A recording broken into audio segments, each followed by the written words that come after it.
So, thank you so much for joining us here at Indigo Moon. So, sometimes we have talents that we don't really see as talents because it all depends on what you're driven to do. I have this thing where I can be overprotective of family members. I don't know what it is. It's like it just springs into action at times.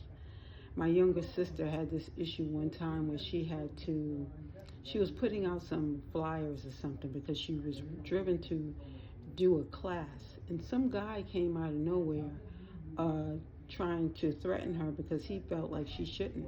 Well, I went looking for that guy because I said, there's no way in the world that he's going to talk to my sister like that. And I went looking for him because I wanted to see exactly if he knew what the heck he was talking about. Because I couldn't believe that he would actually try to hurt, harm, or speak terribly, harshly towards my younger sister, you know? And this is something that sometimes certain gifts are pulled from you, and sometimes God will pull on your heartstrings so that you get to see what that is that you have. And sometimes it only comes out during certain times, like for your loved ones. It's like I try to be in the best headspace, but sometimes when a person is hurting someone who's close to you, sometimes you have this thing where, all of a sudden you become a lion or a lioness. Like another time, my sister-in-law, my brother was going out of town, and I had to, out of town, or he had a business meeting, my youngest brother.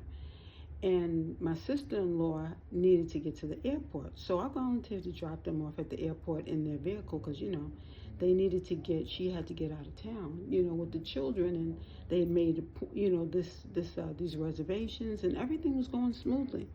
So I went to drive them to the airport, and I dropped them off. Everything was going well. They were rushing through the airport or what have you. But on my way back to drop the vehicle off at my brother's home, she called on the phone. So I'm answering the phone, hello. And she says, she's in tears. She wants to, she doesn't understand, but they're going to cancel her flight and make her pay more. And all I heard was those tears. I'm going to be honest with you. I just heard her tears, and my sister-in-law does not cry. She's very stern. She's very focused. She's organized. She was, to me, has always been the best person for my brother. In my brother's corner, always helpful.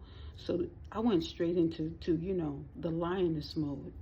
I turn the vehicle around, go back to the airport, park it in the spot, and I go straight to the airlines. So all I said, you wait right here. I'll take care of this. I mean, I am the family negotiator, okay? So I went straight to the front, the desk, and I said, I need to see your manager immediately, expeditiously, if not sooner. And this woman is like, oh my goodness, Next thing you know, the manager comes up there and they say, are you Dr. So-and-so? I said, yes, I am. Let me tell you something. I need to know the answers right now, accurately as possible. I need to know why it is that my nieces and my sister-in-law are here and not on that plane. I need to know how it is that you guys are running this business. By the time I was done, they went first class. They changed everything, and my sister-in-law and my nieces were back on board without having to pay an extra penny. I believe in customer service. I've worked in customer service since high school, okay? I've worked at the dry cleaners. I worked at Bloomingdale's, Nordstrom's. I worked in so many different areas of customer service. I even was an enterprise rent-a-car management trainee, okay? There is no way in the world that I'm going to allow anyone to get over on my loved ones. And to me, you're pulling on my heartstrings when you say that you want to work against them. My family means a lot to me, always have. However, when things turn in a different direction where I feel like I'm being taken advantage of, then everything changes, okay? But it's important that when we have loved ones and they are being mistreated, that we do step up. And that's the reason why I took that position. I've always been that one. And I feel that if you have a gift or a talent and it is needed, then this is what you do. Leadership is in my blood. I have no choice. This is a part of me. This is what I live to do, because I believe that if, even with my students, people coming into my classroom and saying, your student did so and so, that I went into mommy mode. My son did what? And they're like, oh no, I was talking about Herbert. No, Herbert is my son while he's in this building. So you tell me exactly what it is that you need to tell me. And if he did it, I'll be the first person to make sure that I reprimand him. But if this is on hearsay, you need not even bark into my doorway, in my doorway. So my students knew, please, no, don't tell mom. Find out, they know the bottom line. What the bottom line is did you act on truth? Did you do what you were supposed to do? If you did what you were supposed to do, then I am behind you 100%. I think that in this lifetime, there's so many things that we have to complain about or be disappointed about. But when it's something that is right, when it's something that is flowing through your veins, it is your blood, your whatever drives you, then that is what it is that you're supposed to be doing. That's why I say, I emphasize this, write that list. What is it that I would do for free? Because if it's something that you would do for free, then that job is fun, and that's something that's going to be fulfilling to you. And that is why we live. We live and we dream and we thrive on things that mean something to us. You know, I told you, my Aunt Neat and my Aunt Barbara, two older women in my family that I grew up looking up to them. I am a country girl at heart. Don't get me started, okay? I will get in that kitchen and I will cook. And when I cook, I pray over my food, because I love to eat and I love to cook, and I love to know that my positive thinking, my praying over the food, I don't know who's going to touch this food, but whoever does, I want to make sure that it's uplifting to them, that it is something that is going to be a blessing to them. That's why Thanksgiving is one of the most important holidays to me. I think that when we look at the holidays and we look at our loved ones and we see what they've been through, or what it is that they're going, where it is they're going to be participating in. You know, my nieces, spending time with them. One of the things that I really loved, my nieces, when I tell you, these two girls, they can have fun off of doing absolutely nothing. I mean, we can go to IKEA, and we used to have this Tuesday. We used to beat up and go to IKEA on Tuesdays.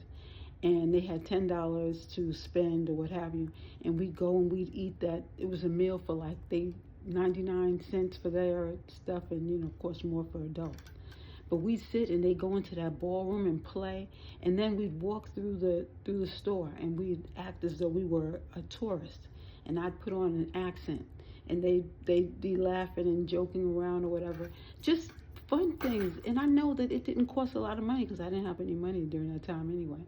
But even regardless of what it is that you have in your pocket, when you spend time with family, when you are loving what it is that you do, it's going to come across in everything that you do, in your mere being.